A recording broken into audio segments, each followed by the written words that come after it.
Capítulo 7. Antes de contar mi salida de este reino, quiero informar al lector de una intriga secreta que durante 2 meses estuvo urdiéndose contra mi persona. Me disponía a rendir homenaje al emperador Blefuscu, cuando una persona importante en la corte vino a mi casa de noche y, sin dar su nombre, pidió ser recibida. Una vez cambiados los saludos de rigor, me pidió que le escuchase con paciencia sobre un asunto que tocaba muy de cerca a mi honor y a mi vida. Habéis de saber, dijo, que recientemente se han reunido varias comisiones de consejo con el mayor secreto, y vos sois el motivo. Y hace 2 días que Su Majestad ha tomado una resolución definitiva. Sabéis muy bien que Skiresh Volgolam Galvet, o sea, almirante, ha sido vuestro mortal enemigo casi desde que llegasteis. Este señor, en unión de Flipnap, el gran tesorero, Limtok el general, Lalcón, el chambelán y Balmul el de justicia, han redactado en contra vuestra artículos de acusación por traición y otros crímenes de suma importancia. Llevado de la gratitud por los favores que me habéis dispensado, procuraré informes de todo el proceso y una copia de los artículos, con lo cual arriesgué mi cabeza en vuestro servicio. Artículos de acusación contra Quimbus Flestrin, el hombre montaña. Artículo 1.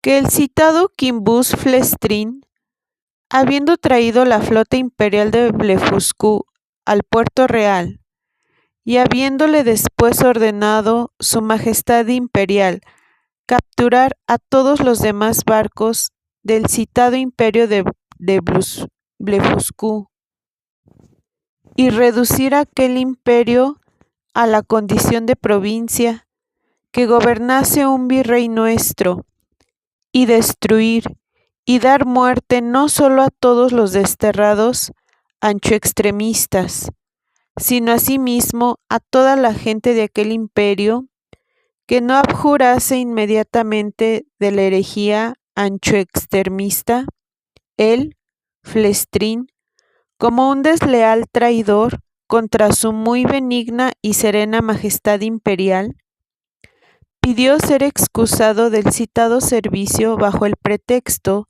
de repugnancia a forzar conciencias y a destruir las libertades y las vidas inocentes.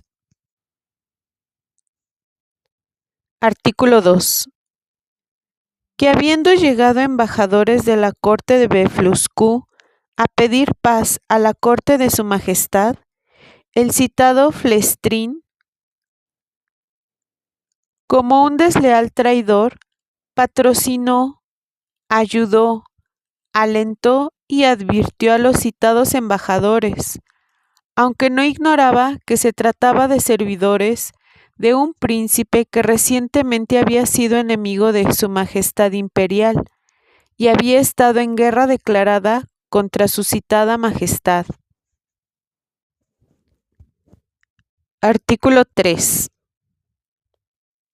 Que el citado Quimbus Flestrin, en contra de los deberes de todo súbdito fiel, se dispone a hacer un viaje a la corte de Blefuscu, para lo cual solo ha recibido permiso verbal de Su Majestad Imperial, y con el pretexto de dicho permiso pretende, traidoramente, emprender dicho viaje para ayudar al emperador de Blefuscu. Hay algunos otros artículos, pero estos son los más importantes y de ellos os he leído un extracto. El tesorero y el almirante insistieron en que se debería dar muerte prendiendo fuego a vuestra casa durante la noche. El general se sumó a esta opinión, así que durante largo plazo hubo mayoría en contra vuestra, pero su majestad decidió a salvaros la vida si era posible. Pudo por último disuadir al chambelán. Redresal, secretario principal de Asuntos Privados, que siempre se proclamó amigo vuestro, fue requerido por el emperador para que expusiera su opinión sobre este punto. Como así lo hizo, y con ello acreditó el buen concepto en que lo tenéis. Estuvo de acuerdo en que vuestros crímenes eran grandes, pero que, no obstante, cabía el perdón, la más loable virtud en los príncipes, y por la cual su majestad era tan justamente alabado. Si su majestad, en consideración a vuestros servicios, y siguiendo su clemente inclinación, se dignara dejaros la vida, y dar orden solamente de que os sacaran los 2 ojos, él suponía, salvando los respetos, que con esta medida de justicia quedaría en cierto modo satisfecha, y todo el mundo aplaudiría la benevolencia del emperador, así como la generosa conducta de sus consejeros. La ceguera aumenta el valor al ocultaros los peligros, y el miedo que tuvisteis por vuestros ojos fue causa de la mayor dificultad para traer la flota enemiga. Esta proposición fue acogida con desaprobación unánime por toda la Junta.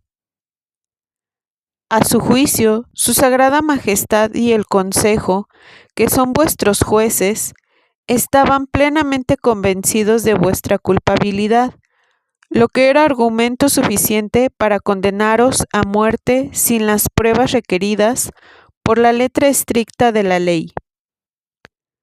Pero su Majestad Imperial, decididamente en contra de la pena capital, manifestó que cuando al Consejo le pareciese la pérdida de vuestros ojos un castigo demasiado benigno, otros había que poderos infligir después.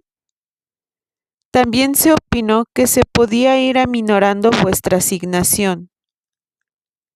Falto de alimentación suficiente, moriríais de hambre en pocos meses.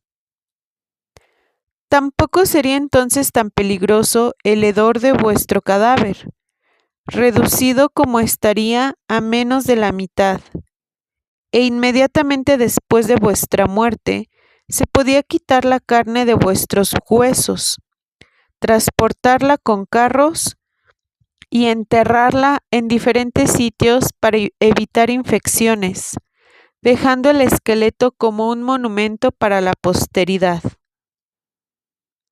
Así quedó discutido el problema. Se encargó severamente que el proyecto de mataros de hambre paulatinamente se mantuviera secreto, pero la sentencia de sacaros los ojos había de trasladarse a los libros, no disintiendo ninguno, excepto Bolgolam el almirante, quien por influencia de la emperatriz era continuamente instigado para insistir en vuestra muerte.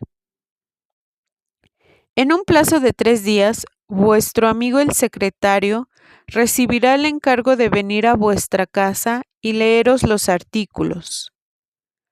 Dejo a vuestro parecer qué medida debéis tomar, y para evitar sospechas, me vuelvo inmediatamente con el mismo secreto que he venido.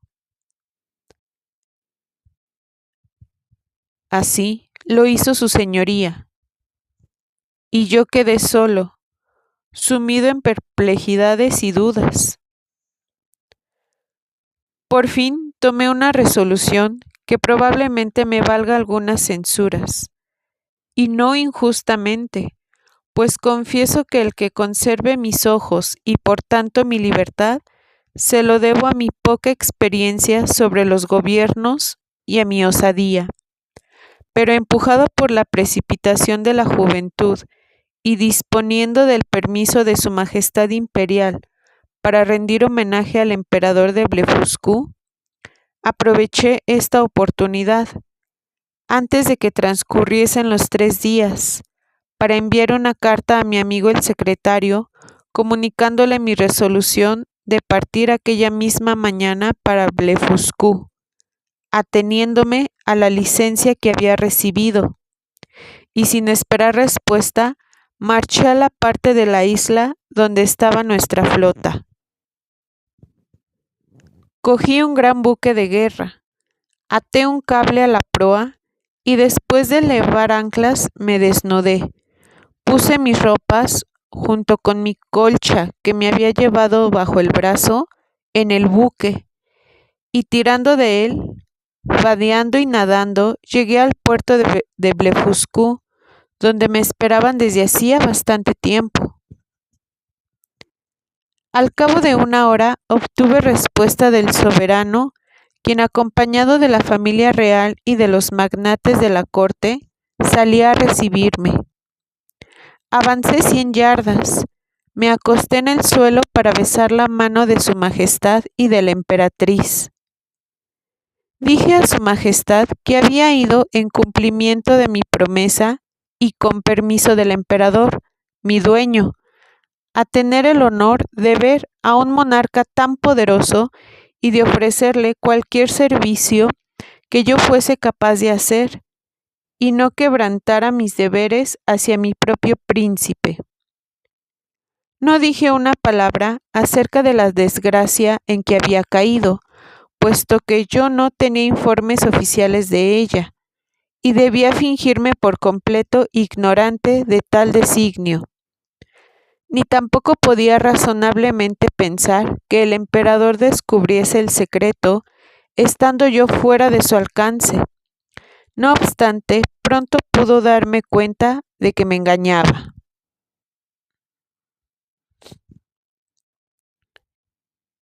Y aquí les muestro la imagen